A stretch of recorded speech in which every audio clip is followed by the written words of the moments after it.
बेलापुर गांव के किनारे एक जंगल था। उसी जंगल में एक डाकू ने अपना डेरा बना रखा था, जिसका नाम था भीमदत्त।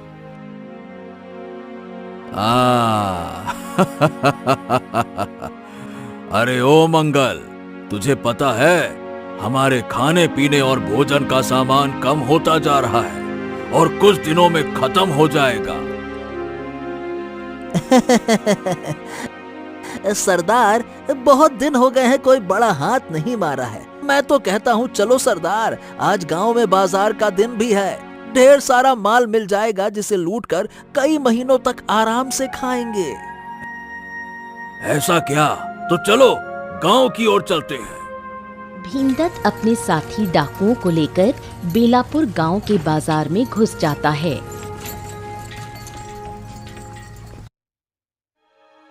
सुनो गांव वालों, तुम लोगों के पास में जितने भी राशन और सब्जियां हैं वो बोरे में भरकर रख दो, नहीं तो सबके सब मारे जाओगे। जल्दी करो। डाकुओं ने सारा सामान बैलगाड़ी में रखा और जंगल की ओर निकल गए।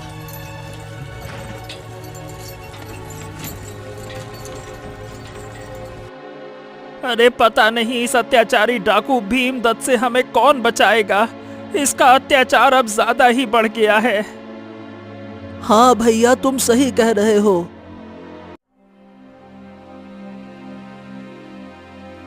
राजा विक्रम अपने सिंहासन पर बैठा था और इसी विषय पर अपने मंत्री जगन्नाथ से बातें कर रहा था। मंत्री जगन्नाथ, 3 महीने में 7 व्यापारियों को लूटा गया। ये भीमदत्त तो अब बर्दाश्त से बाहर हो गया है। महाराज, सैनिकों की टोली उसके अड्डे की तरफ भेजी जा सकती है, लेकिन जंगल उसकी ताकत है महाराज। वो वहीं पे छिपकर वार करता है और किसी को भी आसानी से हरा देता है। ओहो, यानी कि वो तब तक बचेगा जब तक हम उसकी असली तह तक ना पहुंचे। उसी समय रानी रुक्मिणी दरबार में आई।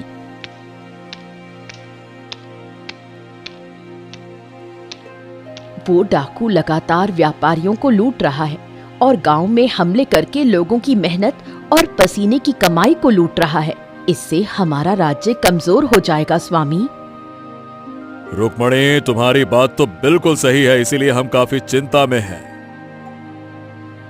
तभी उसी समय धवलपुर गांव से मुखिया हरिराम एक फरियाद लेकर दरबार में आया। महाराज, महाराज, हमारे गांव से एक नावरी मछुआरा पकड़ा गया है। कहा जा रहा है कि वो भीमदत्त से मिला हुआ है महाराज।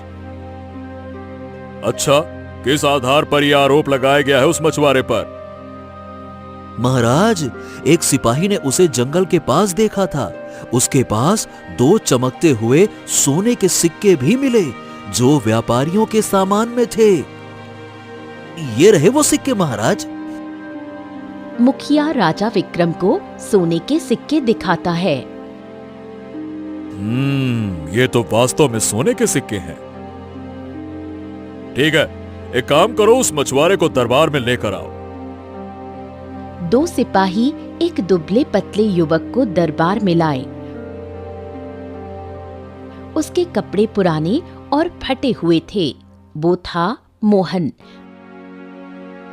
महाराज, यही है मोहन। इसके पास से 2 संदिग्ध सोने के सिक्के मिले हैं। मोहन, क्या तुम भीमदत्त डाकू को जानते हो? नहीं महाराज, मैं तो रोज नदी से मछली पकड़ता हूँ और उसे बाजार में बेचकर शाम को घर लौट जाता हूँ। बस इसी से मेरा जीवन चलता है महाराज। अरे तो फिर तुम उस जंगल के पास क्या कर रहे थे, ये बताओ।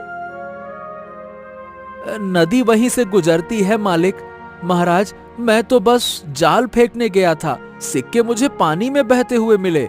अगर चाहे तो आप नदी के किनारे खुद जांच कर लें, आपको और भी सिक्के मिल सकते हैं वहां पर। महाराज, वैसे देखा जाए तो ये लड़का पहले कभी किसी झगड़े या चोरी में पकड़ा नहीं गया, लेकिन ये मामला गंभीर है, इसीलिए हमें इस पर कड़ी नजर रखनी चाहिए महाराज। तुम्हारी बात सही है मुखिया। किसी के भी ऊपर आरोप लगाना इस तरह से उचित नहीं है जब तक हमें सच्चे सबूत नहीं मिल जाते।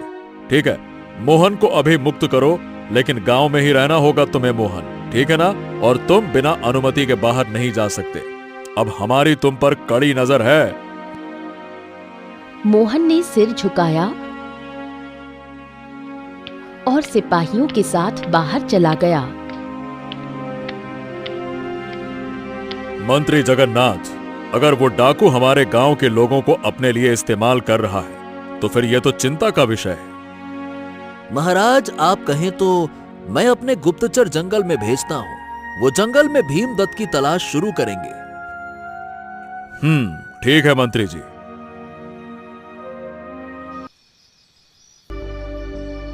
रात होते ही मंत्री जगन्नाथ ने 2 गुप्तचरों को जंगल की ओर भेज दिया।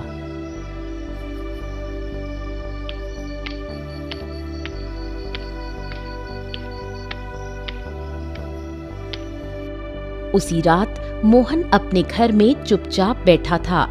उसकी बूढ़ी माँ पास की लकड़ी के चूल्हे पर खाना बना रही थी। बेटा, आज तू दरबार में गया था?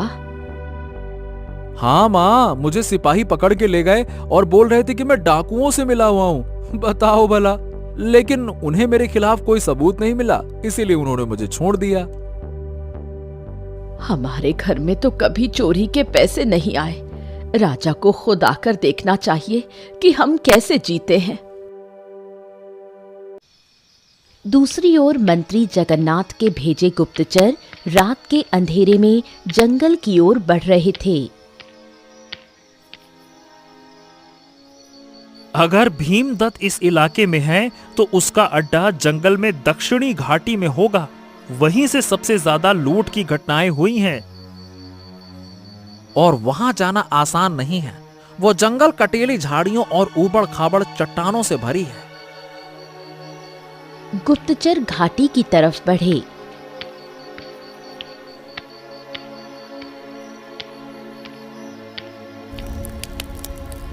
एक जगह उन्हें बुझी हुई आग की राख और कुछ पत्तों से ढका टाट का टुकड़ा मिला।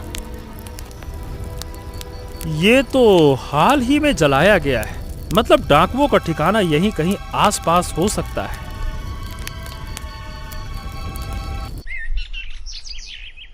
सुबह दरबार में ये बात पहुंच गई। महाराज, हमारे गुप्तचरों को जंगल में डाकुओं की उपस्थिति के कुछ संकेत मिले हैं। हम चाहें तो अपनी सेना भेज सकते हैं महाराज। नहीं नहीं नहीं नहीं नहीं, बिल्कुल नहीं मंत्री जी। पहले आप गुप्त रूप से सारी की सारी जानकारी जुटाइए। इस मामले में कोई भी निर्दोष नहीं फंसना चाहिए। हम जल्दबाजी में बिल्कुल फैसला नहीं करेंगे।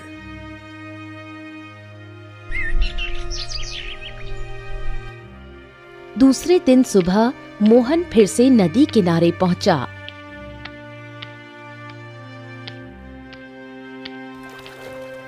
उसके हाथ में वही पुराना जाल था। तभी गांव के 2 लोग उसके पास आते हैं।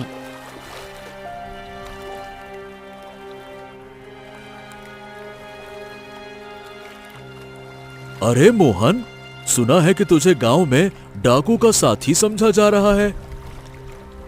हाँ, पर मैंने सही बताऊं तो किया कुछ नहीं है। मुझे तो बस वो सिक्के पानी के पास में मिले थे, बस। अरे भैया, तो सावधान रहना। शक एक बार लग जाए तो मिटाना मुश्किल होता है मोहन। मोहन कुछ नहीं बोला। इतना कहकर वो दोनों वहां से चले जाते हैं। उसने जाल को नदी में फेंका। पानी शांत था और नदी में मछलियां कम थीं। उधर राजमहल के दरबार में, महाराज, हमारे गुप्तचर भीमदत्त के ठिकाने के पास तक पहुंच गए हैं। अब हमें कार्यवाही शुरू करनी चाहिए महाराज। मंत्री जी, ऐसा है कि कार्रवाई तो तभी होगी जब हमें कोई प्रमाण हासिल होगा। क्या उन्होंने डाकू को देखा है?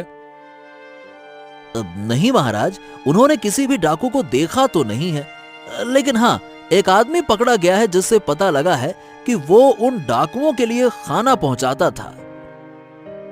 ठीक है, तो उसे दरबार में लेकर आओ, हम खुद उससे पूछताछ करेंगे। एक बूढ़ा आदमी 2 सिपाहियों के साथ दरबार में लाया गया। क्यों, तुम्हारा नाम क्या है? मेरा नाम रामू है और मैं नदी के उस पार रहता हूँ महाराज। मैं तो बस जंगल में लकड़ियाँ काट कर बेचता हूँ और उसी से मुझे 2 वक्त की रोटी नसीब हो पाती है। तो फिर तुम उस डाकू भीमदत्त के अड्डे में क्यों गए थे, ये बताओ जल्दी।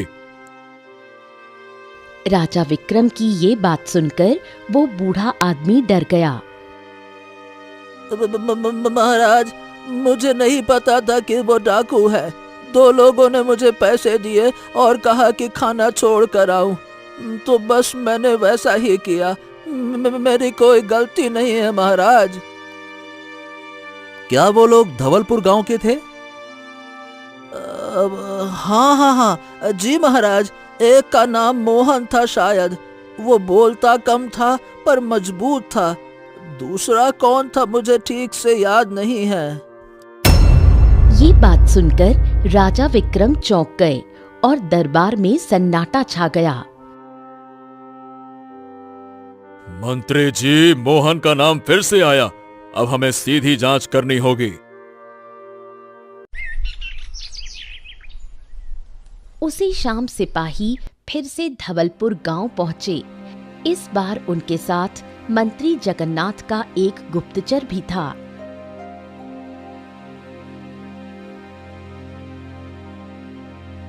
वो गांव के मुखिया से मिलते हैं। मुखिया जी, हमें मोहन से दोबारा पूछताछ करनी है। इस बार महाराज विक्रम का सीधा आदेश है। ठीक है सिपाही जी, लेकिन ध्यान रखना कि कोई अन्याय ना हो। गांव में शांति बनी रहनी चाहिए। मोहन को चौपाल पर लाया गया। उसके चारों ओर गांव वाले जमा हो गए। मोहन, रामू नाम के व्यक्ति ने बताया कि तुमने जंगल में डाकुओं तक खाना पहुंचाया है। क्या ये सही है? मैं किसी रामू को नहीं जानता और ना ही मैंने किसी को खाना दिया। मैं तो नदी से सीधा घर जाता हूँ। तुम्हारे पास से मिले सिक्के और अब ये बयान साफ है कि कुछ न कुछ संबंध तो है। अगर राजा विक्रम खुद पूछेंगे तो शायद बात स्पष्ट हो सके। एक काम करो, मोहन को राजधानी ले चलो।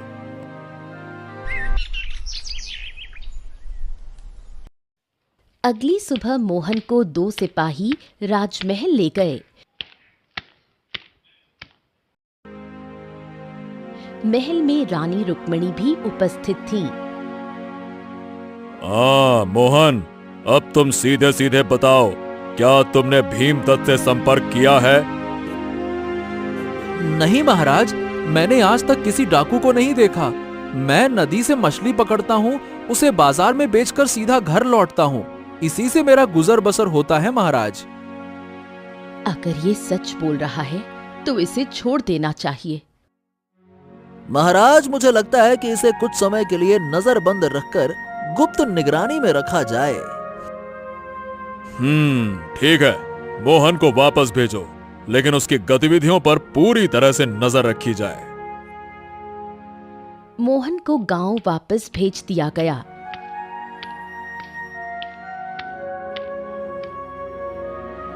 लेकिन उसके पीछे 2 गुप्त सिपाही लगा दिए गए।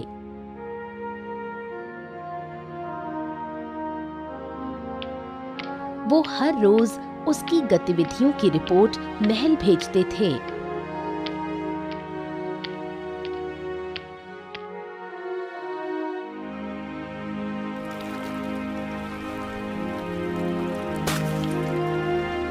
ये तो हर रोज सुबह 5 बजे नदी आता है, मछली पकड़ता है और दोपहर तक लौट जाता है। महाराज को इस बात की खबर देनी चाहिए। हाँ, तुमने सही कहा। हमें मंत्री जी को बताना चाहिए कि मोहन कभी किसी से ज्यादा बात नहीं करता, घर में ही रहता है और रात को भी कहीं नहीं जाता।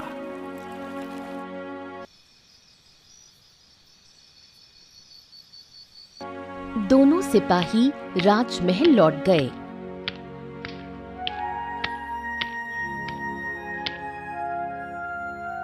दोनों मंत्री जगन्नाथ के कक्ष में गए और सारी बात बताने लगे। मंत्री जी, मोहन पे हमने 2 दिन तक कड़ी नजर रखी, लेकिन कोई सबूत उसके खिलाफ नहीं मिला। चलो ठीक है, मैं महाराज को इसके बारे में सूचना देता हूँ। तुम लोग भी जाओ और आराम करो। अगले दिन राज दरबार में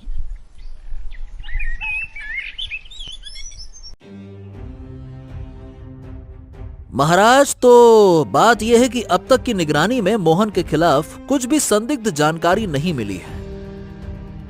अच्छा, तो फिर इस रामू ने झूठ क्यों कहा? अब या तो रामू ने पहचानने में गलती की या फिर उसने कोई और नाम जानबूझकर लिया ताकि वो पकड़ा ना जाए। मंत्री जी, गुप्तचर से कहिए कि वो रामू से पूछें और इस बार कड़े सवाल हों ताकि सच सामने आए। मंत्री जगन्नाथ और गुप्तचर रामू के घर जाते हैं। रामू, क्या तुमने जानबूझकर मोहन का नाम लिया? सच सच बताओ।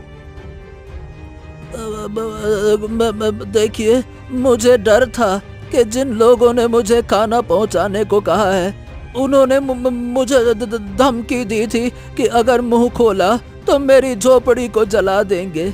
इसी डर से मैंने सच नहीं बोला। अब मुझे माफ कर दीजिएगा। अच्छा, तो क्या तुम उन्हें पहचान सकते हो? हाँ, उनमें से एक का नाम मंगल था। वो पहले मोहन के साथ मछली पकड़ता था, बाद में गांव छोड़कर चला गया। अब शायद डाकुओं के साथ में मिल गया है। इतना सुनने के बाद वो अब सारी बात समझने लगे थे और मोहन पर से उनका शक अब खत्म हो गया था। वो तुरंत राजमहल के लिए रवाना हो गए।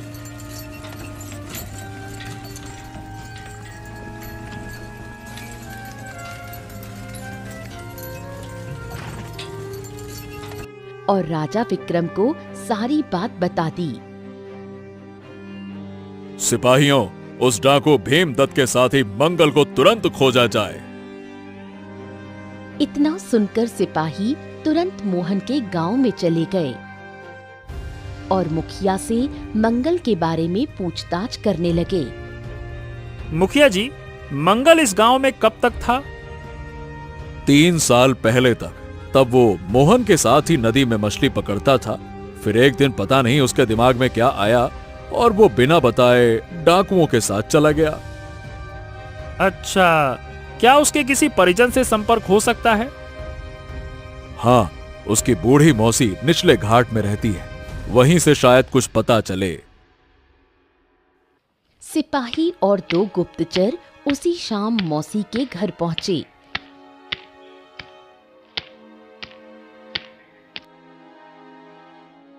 घर मिट्टी का था, बाहर लकड़ी की चौखट। मौसी बाहर ही चारपाई पर बैठी थीं। क्यों मौसी, तुम्हारा भांजा मंगल कहाँ है? 2 साल से कोई खबर नहीं। एक बार जंगल की तरफ से एक लड़का आया था, मंगल का दोस्त। कुछ सामान देकर वापस चला गया, जिसे मंगल ने मेरे लिए भेजा था। तब से उसका कुछ पता नहीं। वो लड़का कौन था मौसी? बेटा, मैंने उससे नाम नहीं पूछा, पर वो बोला था कि मंगल अब राजा से नहीं, जंगल से डरता है। गुप्तचरों को शक हुआ कि मंगल अब पूरी तरह डाकू बन चुका है और भीमदत्त के दल में है। उन्होंने राजमहल पहुंचकर राजा विक्रम को सारी बात बताई। महाराज, अब तक ये साफ है कि मोहन तो निर्दोष है और मंगल ही रामू को धमका रहा था, जो कि भीमदत्त से जुड़ चुका है। मोहन को दरबार में बुलाओ। हम उसके साथ न्याय करेंगे और मंगल की तलाश अब खुले रूप से शुरू की जाए। मोहन को फिर से सिपाही लेने आए, लेकिन इस बार उसकी गर्दन झुकी नहीं थी। अब वो गवाह नहीं बल्कि न्याय की दिशा में पहला प्रमाण था। सिपाही मोहन को लेकर राजमहल पहुंचे।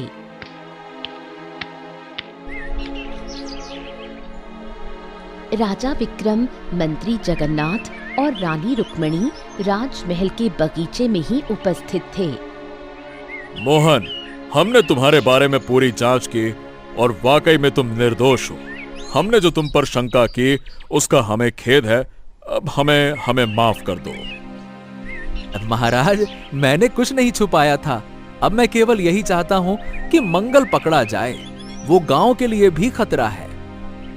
हाँ मोहन, हमने मंगल को पकड़ने की पूरी योजना बना रखी है। गुप्तचरों की एक टुकड़ी जंगल में भेजी जा रही है और इस बार मोहन, हम तुम्हारी मदद भी चाहेंगे। मैं तैयार हूं महाराज, आप बस आज्ञा करिए। क्या करना होगा कहिए। तो ये बताओ मोहन कि तुम मंगल को पहले से जानते हो। अगर वो तुम्हें देखेगा तो शायद सतर्क नहीं होगा। हम चाहते हैं कि तुम उसके ठिकाने की पुष्टि करो, उसके बाद ही हम बाकी का काम करेंगे। अगर मेरी जानकारी से उसे पकड़ा जा सके तो ठीक है, मैं तैयार हूं महाराज। मोहन को 2 सिपाही और एक गुप्तचर के साथ जंगल के पूर्वी हिस्से में भेजा गया, जहां मंगल के देखे जाने की सूचना थी।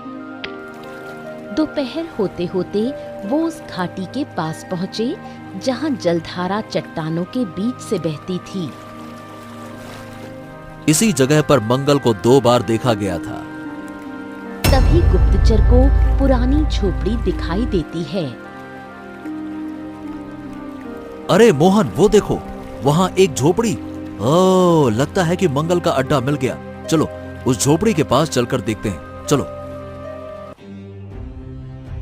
मोहन ने सावधानी से आगे बढ़कर झोपड़ी को देखा। अंदर से हल्की आवाजें आ रही थीं, जैसे कोई खांस रहा हो।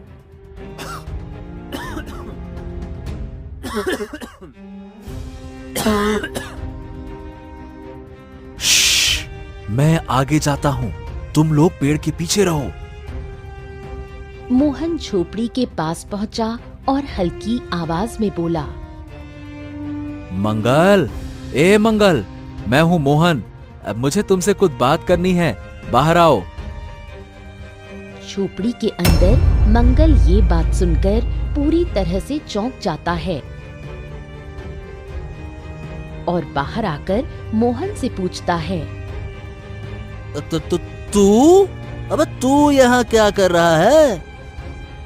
राजा विक्रम ने तुझे ढूंढने को कहा है। मैं तेरी झोपड़ी देखने के बाद उन्हें पहले भी बता सकता था कि तू यहाँ छिपा बैठा है, लेकिन सुन सुन सुन, पहले मैं खुद देखना चाहता था कि तू डाकू किस वजह से बना है। बता, क्या तेरी कोई मजबूरी थी इसके पीछे? अरे मजबूरी ही तो थी, लेकिन सुन, अब लौटना नहीं है। अब अगर तू यहाँ आ ही गया है तो तू या तो साथ देगा या यहीं मरेगा। जैसे ही मंगल ने अपनी बंदूक उठाई, पीछे छिपे सिपाही सामने आ गए। हथियार डाल दो मंगल, तुम चारों तरफ से घिरे हुए हो। मंगल समझ गया कि अब लड़ने का कोई फायदा नहीं है। वो चारों तरफ से घेरा जा चुका है। उसे पकड़ लिया गया। डाकू मंगल को दरबार में लाया गया। मंगल, क्या तुम्हें अपनी सफाई में कुछ कहना है? महाराज, मैंने ही रामू को डराया, सिक्के मोहन के नाम डलवाए और भीमदत्त से संपर्क किया, पर डाकू मैं खुद बना, उसने नहीं बनाया। तभी मंत्री जगन्नाथ बोलता है, तुम्हारे खिलाफ पर्याप्त प्रमाण है मंगल, और राज्य के कानून के अनुसार तुम्हें दंड मिलेगा। लेकिन साथ ही हम जानना चाहते हैं कि भीमदत्त कहाँ है? भीमदत्त हर 2 हफ्ते में जगह बदलता है महाराज। उसका अगला ठिकाना भैरव घाटी हो सकता है। इसके बाद डाकू मंगल को कारागार में बंद किया गया और राजा विक्रम ने तुरंत सैनिक टुकड़ी को भैरव घाटी की ओर भेजा। सैनिकों के साथ 2 गुप्तचर थे जो पहले भी भीमदत्त के बारे में जानकारी जुटा चुके थे। उधर डाकू भीमदत्त रात के अंधेरे में अपने साथियों से बातें कर रहा था।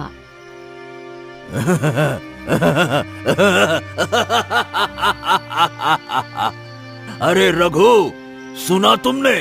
अपना मंगल किसके हाथों पकड़ा गया? हाँ सरदार, और वो भी कोई बहादुर सिपाही नहीं, सीधा साधा गांव का मोहन, वही जो नदी से मछलियां पकड़ता है।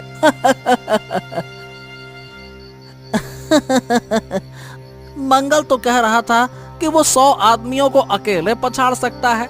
अब एक मोहन ने उसकी धोती गीली कर दी।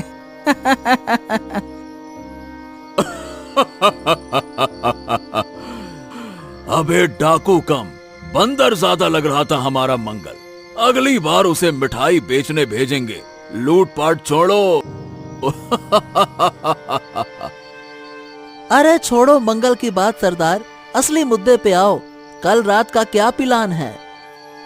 हाँ, कल रात हम सीधे जमींदार सुरेश सिंह की हवेली पर धावा बोलेंगे।